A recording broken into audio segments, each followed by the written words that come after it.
Hello friends, ಎಲ್ರಿಗೂ ನಮಸ್ಕಾರ. Welcome to my study starters YouTube channel. So ಈ ಒಂದು ವಿಡಿಯೋದಲ್ಲಿ ಇಂಡಿಯನ್ ಪೋಸ್ಟ್ ಆಫೀಸ್ ಕಡೆಯಿಂದ ಕೆಲವು ಹುದ್ದೆಗಳಿಗೆ ಕಾಲ್ ಫಾರ್ಮ್ ಆಗಿದೆ. So Indian post office BPM, ABPM ಹಾಗೆ ಡಾಕ್ ಸೇವಕ್ ಹುದ್ದೆಗಳಿಗೆ ಕಾಲ್ ಫಾರ್ಮ್ ಆಗಿದ್ದು, ಸೊ ಕರ್ನಾಟಕಕ್ಕೆ ಸಂಬಂಧಪಟ್ಟ ಹಾಗೆ ಏನೈತಿ 1135 ಹುದ್ದೆಗಳು ಇಲ್ಲಿ ಕಾಲ್ ಫಾರ್ಮನ್ನು ಮಾಡಿರ್ತಾರೆ. ಟೋಟಲಾಗಿ 21,000ಕ್ಕಿಂತ ಹೆಚ್ಚಿನ ಹುದ್ದೆಗಳು ಏನೈತಿ ಇಂಡಿಯಾದಲ್ಲಿ ಕರೆದಿರ್ತಾರೆ. ಸೊ ಕರ್ನಾಟಕಕ್ಕೆ ಸಂಬಂಧಪಟ್ಟ ಹಾಗೆ ಏನೈತಿ 1135 ಹುದ್ದೆಗಳು ಇರ್ತಾವೆ.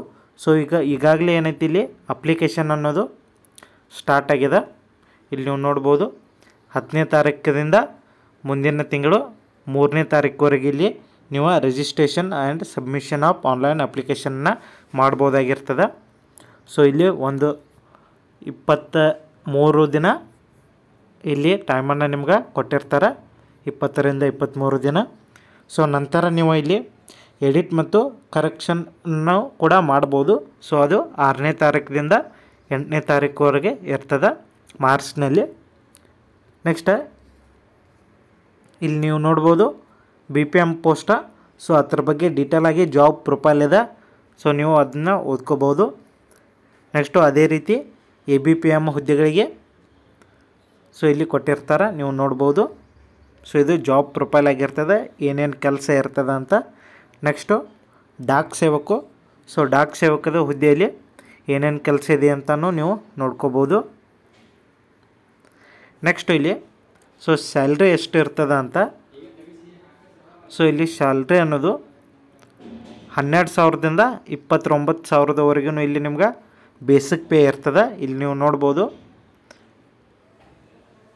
ಇಲ್ಲಿ ಟೈಮ್ ರಿಲೇಟೆಡ್ ಕಂಟಿನ್ಯೂಟಿ ಅಲವೆನ್ಸ್ ಏನೈತಿ ಇದು 12,000 ಇರ್ತದೆ. ನೆಕ್ಸ್ಟ್ ಇಲ್ಲಿ ನಿಮ್ಗೆ ವರ್ಷಕ್ಕೆ 3% ಇನ್ಕ್ರೀಸ್ ಆಗುತ್ತೆ ಸ್ಯಾಲ್ರಿ. ನೆಕ್ಸ್ಟ್ ಇಲ್ಲಿ ನಿಮ್ಗೆ ಇದಲ್ಲದೆ ಕೂಡ ಇಲ್ಲಿ ಡಿಯರೆನ್ಸ್ ಅಲವೆನ್ಸ್ ಕೂಡ ಇದಕ್ಕೆ ಆ್ಯಡ್ ಆಗುತ್ತೆ. ಟೋಟಲಾಗಿ ನಿಮ್ಗೆ ಫಸ್ಟ್ ಮಂತನ್ನು 15,000ಕ್ಕಿಂತ ಜಾಸ್ತಿ ಪೇಮೆಂಟ ಬರ್ತದೆ. ಅದೇ ರೀತಿಯಲ್ಲಿ ABPM ಡಾಕ್ ಸೇವಕನ್ನು ನೋಡ್ಬೋದು, ಇದು ಬೇಸಿಕ್ ಪೇ 10,000ದಿಂದ ಸ್ಟಾರ್ಟ್ ಆಗುತ್ತೆ.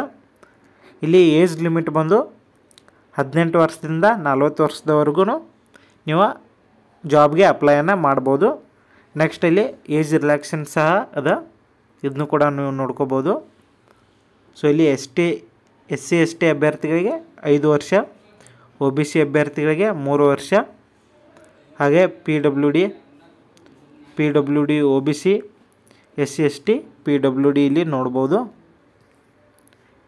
ನೆಕ್ಸ್ಟು ನಿಮ್ಗೆ ಎಜುಕೇಷನ್ ಕ್ವಾಲಿಫಿಕೇಷನ್ ಏನು ಬೇಕಪ್ಪ ಅಂತಂದರೆ ಇಲ್ಲಿ ಓನ್ಲಿ 10th ಮೆರಿಟ್ ಮೇಲೆ ಇದನ್ನು ಆಯ್ಕೆಯನ್ನು ಮಾಡ್ತಾರೆ. ಸೊ ಇಲ್ಲಿ ನಿಮ್ಗೆ 10th ಒಂದು ಪಾಸ್ ಆಗಿದ್ದರೆ ಸಾಕು. ಸೊ ನೀವು ಈ ಜಾಬ್ಗೆ ಅಪ್ಲೈ ಮಾಡ್ಬೋದು. ಸೊ ಆಲ್ಮೋಸ್ಟ್ 90 ಮ್ಯಾಗಿದ್ದವ್ರು ಅಪ್ಲೈ ಮಾಡಿದ್ರೇ ಒಳ್ಳೆಯದು. ಸೊ 90 ಕೆಳಗೆ ಆಗೋದು ಭಾಳ ರೇರ್ ಕೇಸ. ನೆಕ್ಸ್ಟು ಇಲ್ಲಿ ರಿಸರ್ವೇಷನ್ಸು ಇರ್ತದೆ. ನೀವು ನಿಮ್ಮ ಕಾಸ್ಟ್ ವೈಸ್ ಏನೈತಿ ರಿಸರ್ವೇಷನ್ನು ಕೂಡ ಇರ್ತದೆ, ನೀವು ಅದಕ್ಕೂ ಕೂಡ ಅಪ್ಲೈಯನ್ನು ಮಾಡ್ಬೋದಾಗಿರ್ತದೆ. ನೆಕ್ಸ್ಟ್ ಇಲ್ಲಿ ಸೆಲೆಕ್ಷನ್ ಪ್ರೊಸೆಸ್ ಯಾವ ರೀತಿ ಇರ್ತದೆ ಅಂದರೆ, ನೀವು 10th ತೊಗೊಂಡ ಪರ್ಸೆಂಟೇಜ್ ಮೇಲೆ ಇಲ್ಲಿ ಮೆರಿಟ್ ಬೇಸಿಸ್ ಮೇಲೆ ಏನೈತಿ ಇಲ್ಲಿ ನಿಮ್ಮನ್ನು ಸೆಲೆಕ್ಟನ್ನು ಮಾಡ್ತಾರೆ. ನೆಕ್ಸ್ಟ್ ಅದಾದ ನಂತರ ನಿಮ್ಗೆ ಡಾಕ್ಯುಮೆಂಟ್ ವೆರಿಫಿಕೇಷನ್ ಇರ್ತದೆ. ಸೊ ಇದೆಷ್ಟು ಏನೈತಿ ಇಂಡಿಯನ್ ಪೋಸ್ಟ್ ಆಫೀಸ ಹುದ್ದೆಗಳಿಗೆ ಅಪ್ಲಿಕೇಶನ್ನ ಕರೆದವರು ನೋಡಿ. ಪರ್ಸೆಂಟೇಜ್ ಜಾಸ್ತಿ ಇದ್ದವರು ಅಪ್ಲೈ ಮಾಡ್ಬೋದು. ಹಾಗೆ ಹಿಂದಿನ ಈ 2024ರಲ್ಲಿ 23ರಲ್ಲಿ ಕರೆದಂತಹ ಪೋಸ್ಟ್ಗಳಿಗೆ ಏನೈತಿ ಮೆರಿಟ್ ಎಷ್ಟು ನಿಂತದ ಅನ್ನೋದನ್ನು ಸಹ ವಿಡಿಯೋ ಮಾಡಿ ಅಪ್ಲೋಡ್ ಮಾಡಲಾಗಿದೆ, ನೀವು ಅವನು ಕೂಡ ನೋಡ್ಕೋಬೋದು. ಸೊ ಇದೇ ಥರ ಹೆಚ್ಚಿನ ಮಾಹಿತಿಗಾಗಿ ನಮ್ಮ ಚಾನಲ್ನ ಸಬ್ಸ್ಕ್ರೈಬ್ ಮಾಡಿ ಇಟ್ಕೊರಿ. ಮುಂದಿನ ದಿನಗಳಲ್ಲಿ ಸೊ ಯಾವ್ಯಾವ ಜಿಲ್ಲೆಗೆ ಎಷ್ಟೆಷ್ಟು ಪೋಸ್ಟ್ ಅದಾವೆ ಅನ್ನೋದು ಕೂಡ ನಾವು ಇದೇ ಒಂದು ಚಾನಲ್ನಲ್ಲಿ ಅಪ್ಲೈಯನ್ನು ಮಾಡಲಿಕ್ಕೆ ಏನೈತಿ ನಿಮ್ಗೆ ಉಪಯೋಗ ಆಗುವ ರೀತಿಯಲ್ಲಿ ನಾವು ವಿಡಿಯೋನ ಅಪ್ಲೋಡ್ ಮಾಡ್ತೀವಿ. ಸೊ ಯಾವ ಜಿಲ್ಲೆಯಲ್ಲಿ ಎಷ್ಟು ಪೋಸ್ಟ್ಗಳಿವೆ ಮತ್ತು ನಿಮ್ಮ ಕೆಟಗರಿಗೆ ಎಷ್ಟು ಪೋಸ್ಟ್ಗಳಿವೆ ಅನ್ನೋದನ್ನು ನೋಡಿ ನೀವು ಅಪ್ಲೈ ಮಾಡಬೇಕಾಗ್ತದೆ.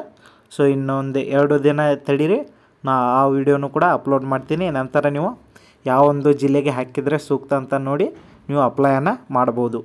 So thank you so much.